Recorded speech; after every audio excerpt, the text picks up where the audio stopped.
മക്കളെ. അപ്പോൾ എൻ്റെ കുട്ടികളെല്ലാവരും ക്രിസ്മസ് എക്സാം ഒക്കെ കഴിഞ്ഞ് ഇങ്ങനെ റിലാക്സ് ചെയ്തിരിക്കുകയാണ്. അപ്പോൾ നമുക്ക് ഇനി എന്താണുള്ളത്? നമ്മുടെ മുമ്പിൽ ഇനി പബ്ലിക് എക്സാം ഉണ്ടല്ലേ. അപ്പോൾ പബ്ലിക് എക്സാമിന് വേണ്ടിയിട്ട് ഏറ്റവും അടിപൊളിയായിട്ട് പഠിക്കണം എന്ന് എൻ്റെ മക്കൾക്ക് എല്ലാവർക്കും ആഗ്രഹമില്ലേ? ഇനി നിങ്ങളുടെ എല്ലാവരുടെയും ക്രിസ്മസ് എക്സാം നല്ല സ്മൂത്തായിട്ടാണ് പോയതെങ്കിൽ അല്ലേ, ഇപ്പോൾ കുറച്ചുകൂടി ഒരു ആവേശം കൂടിയിട്ടുണ്ടാകും പബ്ലിക് എക്സാം ഇതിനേക്കാൾ അടിപൊളിയായിട്ട് എഴുതണം എന്നുള്ളത് അല്ലേ. അപ്പം ഇനിയുള്ള നമ്മുടെ പബ്ലിക് എക്സാമിനെ കുറിച്ച് നമ്മൾ നോക്കുകയാണെങ്കിൽ നമുക്ക് കുറേ ചാപ്റ്റേഴ്സ് ഉണ്ട് അല്ലേ. കംപ്ലീറ്റ് നമ്മൾ ഈ ഒരു വർഷം പഠിച്ച കംപ്ലീറ്റ് ചാപ്റ്റേഴ്സ് ഉണ്ടാകും. അതെല്ലാം കൂടെ വെച്ചിട്ടാണ് എൻ്റെ മക്കൾ എക്സാമിന് എഴുതാൻ വേണ്ടി പോകേണ്ടത്. അപ്പോൾ ഈ കുറച്ച് സമയം കൊണ്ട് നമുക്ക് ഈ കംപ്ലീറ്റ് ചാപ്റ്റേഴ്സ് എങ്ങനെ പഠിക്കാം? അപ്പോൾ സമയം കുറവായതുകൊണ്ട് തന്നെ നമുക്ക് ഓരോ ചാപ്റ്റർ ഓരോ പാർട്ടായിട്ട് കണ്ട് മണിക്കൂറുകളോളം ലൈവ് കണ്ട് സമയം കളയാനില്ല അല്ലേ. അപ്പം നമ്മുടെ മുന്നിൽ ഏറ്റവും എഫക്റ്റീവ് ആയിട്ടുള്ളൊരു മാർഗ്ഗം എന്താണ്? ചാപ്റ്റർ വൈസ് ആയിട്ടുള്ള 1 ഷോട്ട് ക്ലാസ്സുകൾ കാണാമെന്നുള്ളതാണ്. ഓക്കെ, ഇനി ചാപ്റ്റർ മാത്രം പഠിച്ചാൽ മതിയോ? പോരാ, നമുക്ക് എന്ത് വേണം? നമുക്ക് കുറേ പ്രീവിയസ് ഇയർ ക്വസ്റ്റ്യൻസ് ഒക്കെ ഉണ്ടെങ്കിലാണ് നമ്മൾക്ക് എന്താണ് കുറച്ചുകൂടി ഇമ്പോർട്ടൻ്റ് ആയിട്ടുള്ള ഭാഗങ്ങൾ ഏതാണെന്ന് മനസ്സിലാവുക, ചോദ്യം വരുന്ന ഭാഗങ്ങൾ മനസ്സിലാക്കാൻ വേണ്ടി പറ്റുക. അതനുസരിച്ച് നമുക്ക് കൂടുതൽ ആ ഏരിയസിൽ എന്ത് ചെയ്യാൻ വേണ്ടി പറ്റും? ഇമ്പോർട്ടൻസ് കൊടുക്കാൻ പറ്റും. ഇനി ഇതൊക്കെ ചെയ്ത് പഠിച്ചാലോ നമുക്ക് ഒരു വർക്ക്ഷീറ്റ് കൂടെ ഉണ്ടെങ്കിലാണ് നമുക്ക് കുറച്ചുകൂടി എന്ത് ചെയ്യാൻ വേണ്ടി പറ്റുന്നത്?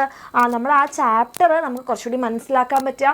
ആ ചാപ്റ്ററിലെ കോൺസെപ്റ്റ്, അപ്പം വർക്ക്ഷീറ്റ് എന്ന് പറഞ്ഞിട്ടുണ്ടെങ്കിൽ ആ ചാപ്റ്റർ ബേസ്ഡ് ആയിട്ടുള്ള ക്വസ്റ്റ്യൻസ് ആണ് ഉണ്ടാവുക. അപ്പോൾ നമുക്ക് ആ ചാപ്റ്ററിലുള്ള കോൺസെപ്റ്റ്സ് കുറച്ചുകൂടി നന്നായിട്ട് മനസ്സിലാക്കാൻ പറ്റും. ഇനി ഇതെല്ലാം ചെയ്ത് കഴിഞ്ഞാലോ നമ്മൾക്കിത് എത്രത്തോളം കിട്ടി, അല്ലെങ്കിൽ നമ്മൾക്കിത് എത്രത്തോളം ഇനിയിപ്പോൾ ഒരു ക്വസ്റ്റ്യൻ പേപ്പർ കിട്ടിയാൽ എഴുതാൻ പറ്റും എന്നുള്ളത് നമുക്ക് നോക്കണ്ടേ. അപ്പോൾ അതിന് വേണ്ടിയിട്ടാണ് നമുക്ക് മോഡൽ എക്സാംസ് ഉള്ളത്. അപ്പോൾ ഈ മോഡൽ എക്സാമും കൂടെ അറ്റൻഡ് ചെയ്ത് കഴിയുമ്പോൾ നിങ്ങൾക്ക് മനസ്സിലാകും, ഞാൻ എത്ര അടിപൊളിയായിട്ടാണ് പഠിച്ചത്, അല്ലെങ്കിൽ എനിക്ക് ഇത്ര സമയം വെച്ച് കഴിഞ്ഞാൽ എനിക്കിത് എഴുതാൻ വേണ്ടി പറ്റില്ല, അപ്പോൾ ഞാൻ കുറച്ചുകൂടി സ്പീഡിൽ എഴുതണം. അങ്ങനെ നമുക്ക് എക്സാം എഴുതുമ്പോൾ വരാൻ സാധ്യതയുള്ള പ്രശ്നങ്ങളൊക്കെ നമുക്കിവിടെ ക്ലിയർ ആക്കാൻ പറ്റും. അപ്പോൾ മിസ് ഈ കുറച്ച് സമയം കൊണ്ട് ഇതെല്ലാം എങ്ങനെയാണ് ചെയ്തെടുക്കുക? അതിനൊരു നല്ല ടൈം ടേബിൾ വേണ്ടേ അല്ലേ? ആ ടൈം ടേബിൾ ഉണ്ടെങ്കിലാണ് നമുക്ക് നല്ല അടിപൊളിയായിട്ട് പഠിക്കാൻ പറ്റുക. യെസ്, അതുകൊണ്ട് അപ്പോൾ ഇത്രയും അടിപൊളി ടൈം ടേബിളും ഇത്രയും ഫീച്ചേഴ്സൊക്കെ എൻ്റെ മക്കൾക്ക് നമ്മുടെ എക്സാമിനാണ്ട് ക്രാഷ് കോഴ്സിൽ കിട്ടുന്നുണ്ടാകും. അപ്പോൾ ഇതൊക്കെ വെച്ചിട്ട് ഈ കുറച്ച് സമയം കൊണ്ട് സൂപ്പറായിട്ട് സെറ്റായിട്ട് പഠിക്കണമെന്നുണ്ടെങ്കിൽ എൻ്റെ മക്കൾക്ക് നമ്മുടെ ക്രാഷ് കോഴ്സിൽ അഡ്മിഷൻ എടുക്കാം. ഇനി അതല്ല, എൻ്റെ മക്കൾക്ക് നിങ്ങളുടെ ഈ ക്രാഷ് കോഴ്സ് ഫ്രീ ആയിട്ട് കിട്ടണമെന്നുണ്ടെങ്കിൽ ഒരു വഴിയുണ്ട്. അതായത് നിങ്ങൾ നമ്മളുടെ എക്സാമിനറിൻ്റെ ക്ലാസ്സുകളാണ് ഫോളോ ചെയ്യുന്നത്, നമ്മുടെ എക്സാമിനറിൻ്റെ ക്ലാസ്സുകളൊക്കെ നിങ്ങൾക്ക് ഭയങ്കര ഇഷ്ടമാണ്, നിങ്ങൾക്ക് നല്ല കോൺസെപ്റ്റൊക്കെ മനസ്സിലാവുന്നുണ്ടെങ്കിൽ തീർച്ചയായിട്ടും നിങ്ങൾ 9ാം ക്ലാസ് നമ്മളുടെ എക്സാമിനറിൻ്റെ കൂടെ ആയിരിക്കുമല്ലോ പഠിക്കുന്നുണ്ടാവുക. അപ്പോൾ ഇപ്പോൾ എൻ്റെ മക്കൾ നമ്മുടെ എക്സാമിനറിൻ്റെ ക്ലാസ് 9 ബാച്ചായിട്ടുള്ള ആൽഫ ബാച്ചിൽ അഡ്മിഷൻ എടുക്കുകയാണെന്നുണ്ടെങ്കിൽ നിങ്ങൾക്ക് നമ്മുടെ 8ാം ക്ലാസ്സിൻ്റെ ക്രാഷ് കോഴ്സ്, അതായത് നമ്മുടെ വീര ബാച്ച് ഫ്രീ ആയി കിട്ടും. നിങ്ങൾ ആലോചിച്ച് നോക്കും, നമ്മുടെ വീര ബാച്ചിൻ്റെ ക്രാഷ് കോഴ്സ് ഫീ എന്ന് പറഞ്ഞാൽ 1000 റുപ്പീസാണ്.